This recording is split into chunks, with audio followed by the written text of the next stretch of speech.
The European Space Agency is to work with Finnish startup ICEYE on ways to exploit its novel radar satellites. ICEYE X1 was launched in January, the first of multiple spacecraft that will go up in the coming years. About the size of a suitcase, these are the world's smallest synthetic aperture radar satellites and cost a fraction of traditional platforms. The ESA/ICEYE cooperation will focus on technology development and uses for the forthcoming constellation.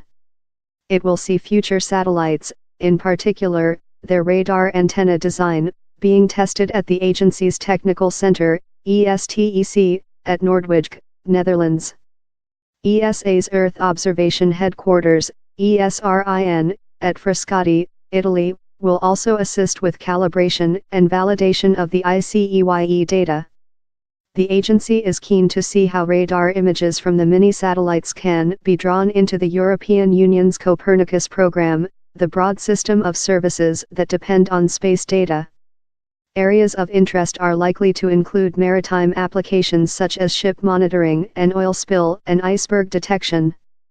This is how we can best help so-called new space companies, said ESA's Director of Earth Observation, Joseph Ashbacher. They don't need us to build their radar instrument or their satellites, they're doing that themselves, and I would say faster than if we were involved.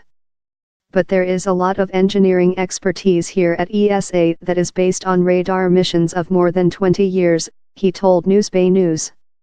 We want to help ICEYE grow the market by testing and evaluating their value for Copernicus, which is potentially a huge customer for them. ESA's own radar missions currently in service include the Sentinel-1A and 1B spacecraft. ICEYE X1's bus, or chassis, which contains the radar instrument and spacecraft subsystems, measures 80 cm by 60 cm by 50 cm. Its radar antenna, after being unfolded in orbit, is in length. These dimensions are much smaller than those of past radar missions. Like all new space companies, the Helsinki-based outfit is exploiting the use of cheap electronics normally found in consumer products to reduce both the size and cost of its designs. The first satellite has now taken hundreds of images from an altitude of 505 km. ICEYE is exploring how these pictures, and the analysis of them, could best benefit commercial partners. Radar's great advantage is that it senses the ground in all weathers and at night. ICEYE wants to couple this vision with high temporal resolution, meaning a single spot on the Earth's surface would be surveyed several times a day. Algorithms will scour the data to detect significant changes. High repeat requires a network of satellites, and ICEYE envisages perhaps 30 platforms in orbit. Such a constellation could observe London or Paris, say, 15 times a day. Spatial resolution is important, too. ICEYE X1 has been returning 10 resolution pictures, meaning they see any features bigger than that.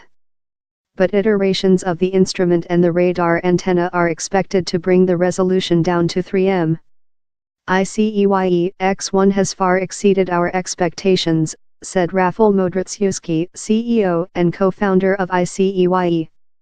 We did expect it to perform well, obviously, but for a first spacecraft from a startup to perform so well, it's been a great mission and a really exciting period for us, he told Newsbay News.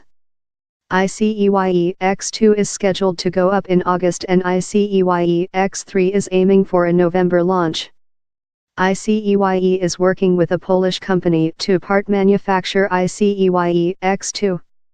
For ICEYE X3, the entire bus will come from York Space Systems, which is based in Colorado, U.S. Mr. Modrzycki said his company was trying to establish how much in-house building to do versus external sourcing.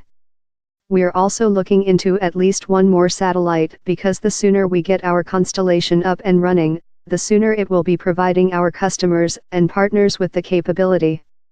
But we have to be careful. We don't want to launch too fast and then fail.